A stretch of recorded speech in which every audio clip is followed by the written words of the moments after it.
Amanda's words hit me like a physical slap across the face. She stood in the center of my son's kitchen, her pristine $5,000 wedding dress hanging like a ghost behind her. She looked me dead in the eye, smiled that plastic, venomous smile I had grown to permanently hate, and said, "Honestly, Dorothy, the absolute best wedding gift you could give us would be if you just disappeared from our family." I looked at my son. Michael simply nodded in agreement, not even bothering to look me in the eye. If you're watching this, subscribe right now and let me know exactly where you're watching from in the comments below. I need your likes and comments to know you're following along with my story. Because what happened next? It destroyed a wedding, but it saved my life. Let me give you some context.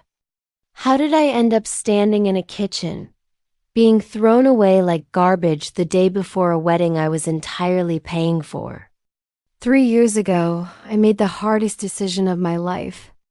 I sold my beautiful historic Victorian home, the one my late husband, Robert, and I had lovingly restored with our own bare hands. I sold the home where my memories lived, all to give Michael and Amanda the massive down payment for their dream house. $87,000. My entire life savings, handed over on a silver platter with a mother's unconditional, blinding love. They had cried. They had hugged me. They promised I would always have a place there, that I would always be the heart of their family. Now, the day before their elaborate fairy tale wedding, Amanda decided I was disposable. "You heard her," Michael said finally, his voice cold and annoyed. "This is supposed to be our special weekend, Mom. Your constant negativity is ruining everything." My negativity? I had spent the entire morning arranging expensive floral centerpieces until my fingers bled. I had spent the afternoon running last-minute errands, and the evening listening to Amanda complain about everything from the slight breeze in the air to the color of the caterer's napkins. The only negative thing I had done all day was gently suggest that maybe we didn't need a third ice sculpture shaped like a swan. "Where exactly am I supposed to go?" I asked, my voice dropping into an eerie, dead calm. Amanda shrugged, casually examining her freshly manicured nails. "I don't know. A hotel? Your sister's house? Honestly, Dorothy, I really don't care where you go, as long as you're not here ruining the aesthetic tomorrow. This is my son's house too," I reminded her, my chest tightening. Michael cleared his throat, looking at the floor. "Actually, it's more Amanda's house now. She's been handling all the decorating, making the improvements. You just gave us some money once. $87,000. The blood, sweat, and tears of my late husband's life, reduced to some money once. I stood there in the kitchen where I had cooked countless family dinners. I looked at the imported granite countertops I had helped choose. I looked at the custom oak cabinets my money had made possible. These entitled, ungrateful people had taken everything I had given them, drained me dry, and convinced themselves they deserved it all along. That is when something deep inside my soul shifted. It didn't break. It shifted, like a heavy steel gear clicking permanently into a different, much more dangerous position. "You're right," I said softly. "I should go." Amanda looked genuinely surprised. She had probably expected tears, begging, pleading, the usual dramatic scene she could later text her bridesmaids about, complaining that Dorothy is being difficult again. "I'll pack my things and be gone within the hour." Michael actually let out a breath of relief. "That's probably for the best, Mom. Look, we can talk after the honeymoon once things settle down." Talk after the honeymoon. As if throwing your widowed mother out on the street was just a temporary disagreement about seating arrangements. I walked upstairs to the guest room that had been my home for the past 6 months. Not my room. I was never allowed to call it that. Always the guest room, because guests eventually leave. As I folded my clothes into my suitcase, I could hear them downstairs, laughing and clinking glasses, already planning how to rearrange my space. Amanda wanted to turn it into a yoga studio. Michael thought it would make a good gaming office. Neither of them considered that maybe, just maybe, they should feel a shred of guilt about throwing out the woman who had bought the very floor they were standing on. I paused at Robert's photograph on the nightstand. 43 years of marriage, and that beautiful man had never once made me feel unwanted. "Don't worry, sweetheart," I whispered to his smiling image, tracing the glass. "I am not going down without a fight. But first, I had some phone calls to make. Sitting in my car outside their house. No, scratch that. Outside the house my money had bought. I pulled out my phone and dialed my lawyer's emergency after-hours number. Margaret Chen had been handling my affairs since Robert died, and she had warned me about this exact devastating scenario. "Dorothy, it's Saturday evening. Is everything all right?" "Margaret, I need you to pull the documentation on the house purchase." "All of it." A heavy pause on the line. "Has something happened with Michael and Amanda?" I told her everything. The cruel ultimatum. Michael's spineless betrayal. The casual, gut-wrenching way they dismissed my life savings as some money once. Margaret listened without interrupting, though I could hear her typing furiously on her keyboard. "Dorothy, I have been deeply worried about this for months," Margaret sighed. "The way they've been treating your investment as a free gift, rather than what it actually legally was." I frowned, staring at the glowing windows of the house. "What do you mean, what it actually was?" Another pause. Longer this time. "Dorothy, you don't remember signing those additional documents? The ones I aggressively insisted on after you expressed concerns about Amanda's reckless spending habits 2 years ago?" My heart started hammering against my ribs. "Margaret, please tell me you protected me somehow." "Oh, honey," Margaret's voice filled with a fierce legal satisfaction. "That $87,000 was absolutely not a gift. Legally, it was structured as an investment loan, with your name firmly placed on the deed as a co-owner. Amanda kept avoiding the acknowledgement forms I sent over, so they defaulted to the original structure. In the eyes of the law, Dorothy, you own exactly 35% of that property." I nearly dropped the phone. The streetlights seemed to blur. "Are you serious?" "Dead serious. You were so focused on keeping the peace in the family that you never pressed the issue. But the mortgage company has you listed as a co-borrower. The deed shows your ownership stake. It is all completely legal, binding, and entirely untouchable by them." Through the glowing kitchen window, I could see Amanda showing off her veil on a video chat, probably to her mother. She was laughing, twirling, completely oblivious to the conversation happening in the driveway that was about to obliterate her life. "Margaret, hypothetically speaking, what would happen if I wanted to sell my share of the house?" "Well, as a legal co-owner, you have every right to force a partition sale. The other owners would have the first right of refusal, of course. They could buy you out at the current market value. And if they couldn't afford $100,000 bout, then the house goes on the open market whether they like it or not. And the proceeds are split." I watched Michael appear in the kitchen window, popping a bottle of expensive champagne, celebrating their freedom from the burdensome mother. "Margaret," I said, my voice steady as stone.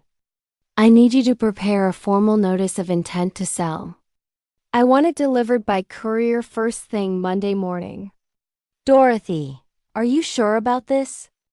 I have never been more sure of anything in my entire life. They want me to disappear? Fine, but I am taking my 35% with me. After hanging up, I sat in the growing darkness, watching my son and his fiancée toast to their future. They had no idea that in less than 48 hours, their perfect little world was going to burn to the ground. But first, I had one more call to make. Sunset Gardens Country Club, this is Jessica. Hi, Jessica. This is Dorothy Mitchell. I need to speak with your catering manager about tomorrow's wedding reception. Oh, Mrs. Mitchell. How exciting. The big day is tomorrow. How can I help you? I'm afraid there has been a drastic change of plans. I need to completely cancel the reception. Cancel? But, ma'am, it's less than 24 hours away. The prime rib has been prepared. The staff is scheduled. The floral arrangements are being loaded. I completely understand, Jessica. And I am fully prepared to pay the late cancellation fees. The thing is, I am the sole person who signed that contract. It is exclusively on my credit card. I believe I have the right to terminate. A frantic rustling of papers echoed through the phone. Let me check. Yes, the contract is solely under your name. But surely you want to speak with the bride and groom first before doing something this drastic? No need, I said coolly. I am making an executive decision. Please cancel everything. Shut it down. Mrs. Mitchell, with all due respect, this seems like something that should involve the happy couple.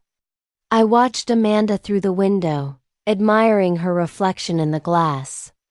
The happy couple made it exceptionally clear that my involvement in their lives is no longer welcome. 20 minutes later, I was checked into a quiet suite at the Hampton Inn across town.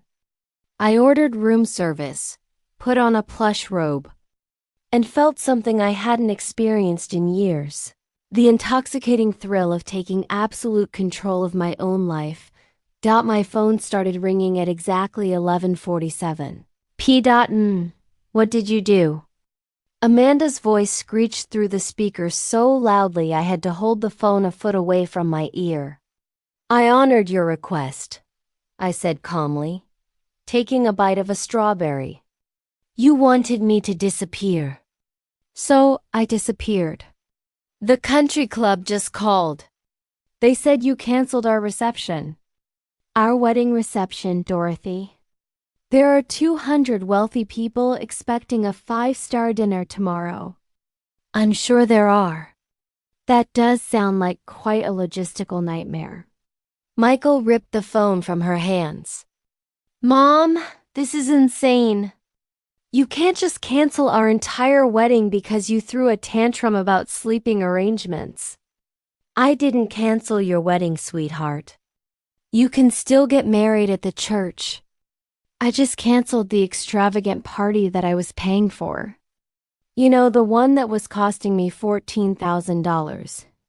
Absolute, suffocating silence fell over the line. I had never mentioned the actual cost to them before. I always deflected when they asked about money, wanting to be the generous, magical mother while they remained blissfully ignorant of the massive sacrifices involved.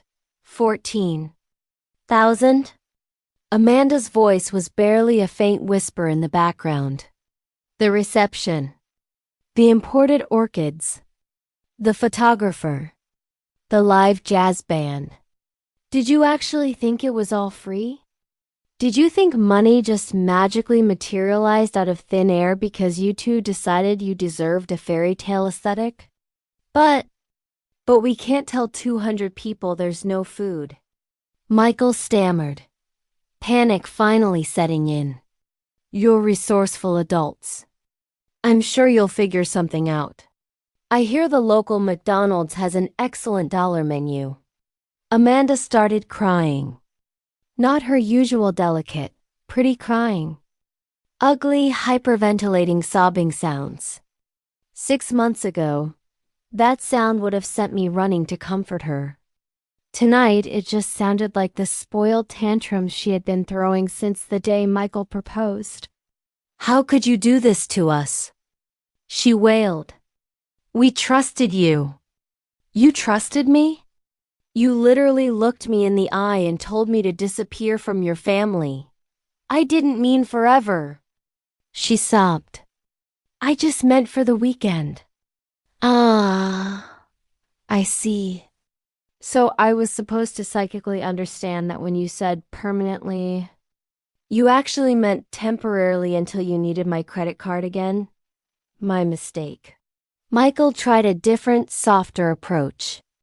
"Mom, please, we can talk about this like adults. Just come back to the house tonight and let's work this out. The house where I am no longer welcome. The house where my presence ruins everything." "I don't think so. Where are you even staying?"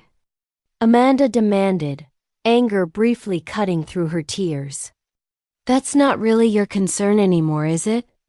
You made it quite clear that my living arrangements are my problem to solve." I could hear frantic, desperate whispering in the background. They were trying to figure out how to undo the massive, expensive mess they had just created. "Can you at least call the country club back?" Michael pleaded, his voice cracking. "Maybe if you give them your card again, explain it was a misunderstanding." "It wasn't a misunderstanding, Michael. It was a very clear, calculated business decision made by the sole person who was funding your lifestyle." "But what about our guests? What about Amanda's rich family flying in from California? What about them? You are still getting legally married. They can still sit in the pews and witness that. They just won't get a free filet mignon afterward." Amanda grabbed the phone back, pure rage in her voice. "You are being vindictive and cruel." "No, sweetie. Vindictive and cruel was telling the grieving widow who has been supporting your dream life to crawl into a hole and disappear. I am just being fiscally responsible." "Oh, and speaking of fiscal responsibility." I let the sentence hang in the air for a long, agonizing moment. "What do you mean?" Michael asked, his voice tight with fresh panic. "I mean, without my financial support, you two are probably going to be totally broke by next Tuesday. Have you actually looked at your household budget lately? Do you have any concept of your monthly expenses versus your actual income?" More frantic whispering. "Because I have been secretly supplementing your lifestyle in ways you haven't even noticed. The $300 in groceries I slip into the cart. The utility bills I pay online because you're a little short this month. The car repairs. The insurance premiums. The endless little emergencies. Those were gifts," Amanda said weakly. "Were they?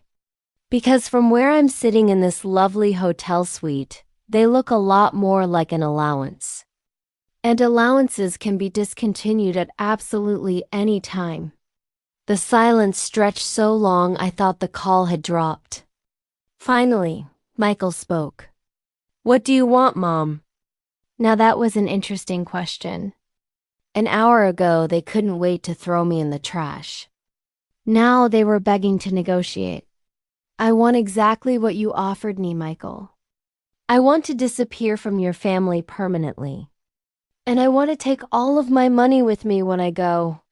I hung up and turned off my phone. By Sunday morning, the morning of the wedding, my phone had 37 missed calls and 41 text messages. I ignored every single one of them while enjoying a hot breakfast and reading the Sunday paper. The wedding was scheduled for 2 o'clock. At 9 a.m., there was a frantic pounding on my hotel room door. Through the peephole, I saw Michael. He was wearing a wrinkled tuxedo shirt, his hair a mess, looking like he had aged 5 years overnight. I opened the door but stood firmly in the doorway. Shouldn't you be getting ready for the happiest day of your life? Mom, please, we have to talk. His eyes were red-rimmed and desperate. Amanda is having a complete mental breakdown. She has locked herself in the master bathroom and refuses to come out. Her mother is threatening to book a flight back to California. The whole entire thing is falling apart. I'm sorry to hear that. I hope you figure it out. Figure it out? Mom, you destroyed our wedding. No, son. I removed my financial support from your wedding. There is a massive difference. He pushed past me into the room, and I let him. Sometimes you have to let people hang themselves with their own words before you drop the trapdoor. This is insane, Mom. Over what? A tiny misunderstanding about sleeping arrangements? Sit down, Michael. Something in my tone made his knees buckle. He sank into the armchair. I remained standing, looking down at my 42-year-old son, who was finally brutally learning that his actions had severe consequences. This isn't about sleeping arrangements, Michael. This is about respect. This is about gratitude. This is about treating the person who made your entire luxurious lifestyle possible like a human being, instead of an inconvenience. We've always treated you well. Have you? Tell me, when was the last time you asked about my life? My feelings? When was the last time you invited me somewhere because you genuinely wanted my company, and not because you needed me to babysit or open my wallet? He opened his mouth, then closed it.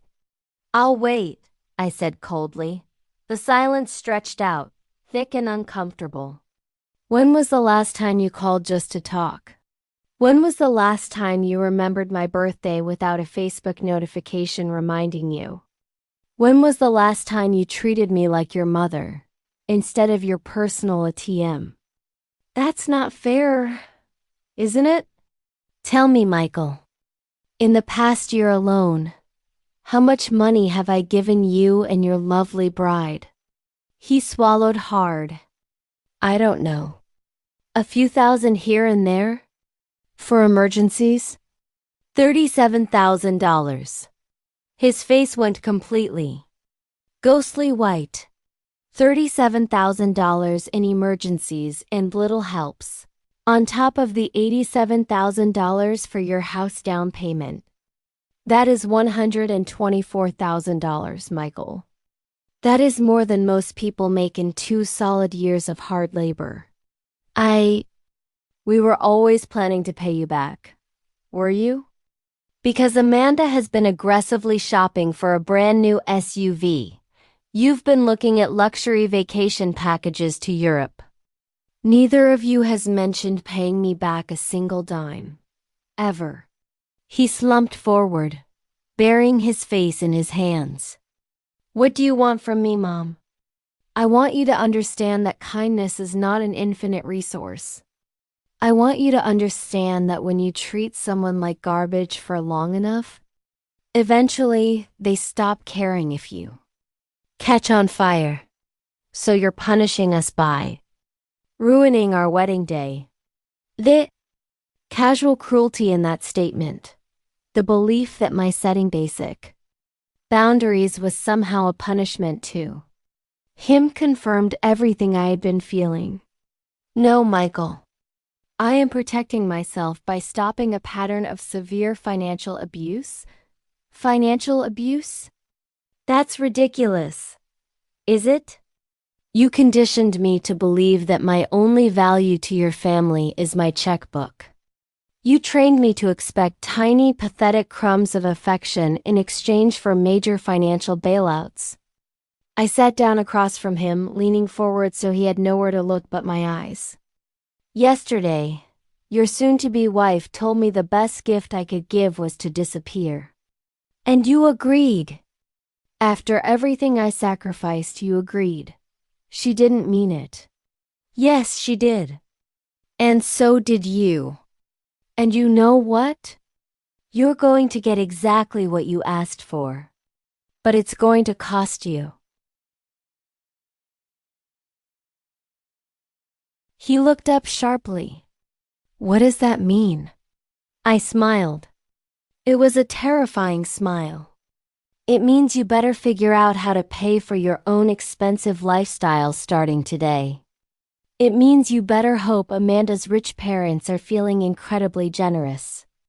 And it means you better start looking at apartment listings. Because your housing situation is about to get very, very complicated. What are you talking about?